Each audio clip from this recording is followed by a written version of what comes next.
প্রিয় চাকরি প্রত্যাশী ভাই বোনেরা, আপনারা যারা এসএসসি পাস করেছেন, ঘরে বসে রয়েছেন, অনেকদিন ধরে চাকরি পাচ্ছেন না, আজকের ভিডিওটি তাদের জন্য খুবই গুরুত্বপূর্ণ। তো যশোর পল্লী বিদ্যুৎ সমিতিতে বাংলাদেশের সকল জেলা থেকে আজকের এই নিয়োগের বিপরীতে আপনারা কেবলমাত্র এসএসসি পাশে বিনা অভিজ্ঞতাতে, সম্পূর্ণ বিনা অভিজ্ঞতাতে আবেদন করার সুযোগ পাচ্ছেন। এই কারণে ভিডিওটি না টেনে সম্পূর্ণ ভিডিওটি দেখার অনুরোধ রইল। ভিডিও শুরু করার পূর্বে আপনি যদি আমাদের এই চ্যানেলে নতুন দর্শক হয়ে থাকেন, তাহলে চ্যানেলটি সাবস্ক্রাইব করার অনুরোধ রইল। আর যারা অলরেডি সাবস্ক্রাইব করে রেখেছেন তাদেরকে জানাচ্ছি অসংখ্য ধন্যবাদ। তো বন্ধুরা, আপনারা দেখতে পাচ্ছেন যশোর পল্লী বিদ্যুৎ সমিতি একের একটি নতুন নিয়োগ বিজ্ঞপ্তি। আর এই নিয়োগটি 16 জানুয়ারি 2024-এ প্রকাশিত হয়। তো আজকের এই নিয়োগের বিপরীতে বাংলাদেশের সকল জেলা থেকে বিনা অভিজ্ঞতাতে যেহেতু আপনারা আবেদন করার সুযোগ পাচ্ছেন, এই কারণে ভিডিওটি না টেনে সম্পূর্ণ ভিডিওটি দেখার অনুরোধ রইল। তো ক্রমিক 1 এ উল্লিখিত দেখতে পাচ্ছেন যে এইখানে কাম মেসেঞ্জার 1 বছরের চুক্তিভিত্তিতে এই নিয়োগটি করা হচ্ছে, যেটির নাম হচ্ছে মিটার রিডার কাম মেসেঞ্জার।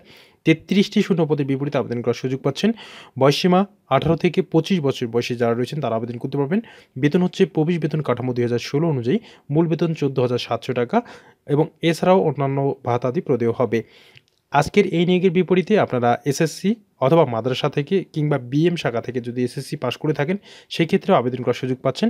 আর প্রার্থীকে অবশ্যই যোগ, বিয়োগ, গুণ, ভাগ করার দক্ষতা থাকতে হবে এবং হাতের লেখা সুন্দর হতে হবে। প্রার্থীকে অবশ্যই সৎ, বিশ্বস্ত, উত্তম চরিত্রের এবং সুন্দর ও সুঠামো দেহের অধিকারী সহ ভালো ব্যক্তিত্ব সম্পন্ন হতে হবে।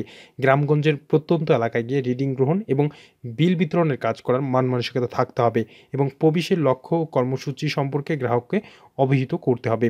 বাইসাইকেল চালনায় পারদর্শী হতে হবে এবং অবশ্যই নিজস্ব বাইসাইকেল থাকতে হবে। তো এই যে যশোর পল্লী বিদ্যুৎ সমিতিতে এখানে অন্যান্য পল্লী বিদ্যুৎ সমিতিগুলোতে উল্লেখ রয়েছে 10,000 টাকা জামানত দেওয়ার কথা। তো এই নিয়োগের বিপরীতে কোথাও উল্লেখ নেই 10,000 টাকা জামানত দেওয়ার কথা। অতএব আজকের এই নিয়োগের বিপরীতে আপনারা যশোর জেলা এবং যশোর সদর পৌরসভা ব্যতীত বাঘাপাড়া এবং চৌগাছা, শার্শা এবং ঝিকরগাছা উপজেলার স্থায়ী বাসিন্দাগণ আবেদন করতে পারবেন না। তো এই কয়েকটি এলাকা ব্যতীত বাংলাদেশের সকল জেলা থেকে যেহেতু আবেদন করার সুযোগ পাচ্ছেন, অবশ্যই আপনারা আবেদন করে ফেলবেন। তো বন্ধুরা, এখন আপনারা আবেদন কিভাবে করবেন এবং কবে নাগাদ আবেদন শুরু হচ্ছে এই বিষয়ে দেখে নেওয়া যাক। তো এই যে দেখতে পাচ্ছেন pbs1joshor.com.bd, এই ওয়েবসাইটের লিঙ্ক ভিডিও ডিসক্রিপশনে দেওয়া থাকবে। এই লিঙ্কের মাধ্যমে আবেদন করতে পারবেন।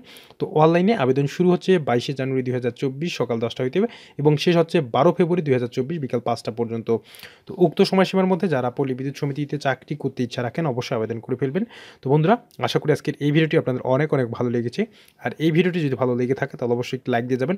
সম্ভব হলে ভিডিওটি শেয়ার করবেন। দেখা হবে নতুন কোনো চাকরির খবর নিয়ে। ততক্ষণ পর্যন্ত ভালো থাকবেন। ধন্যবাদ।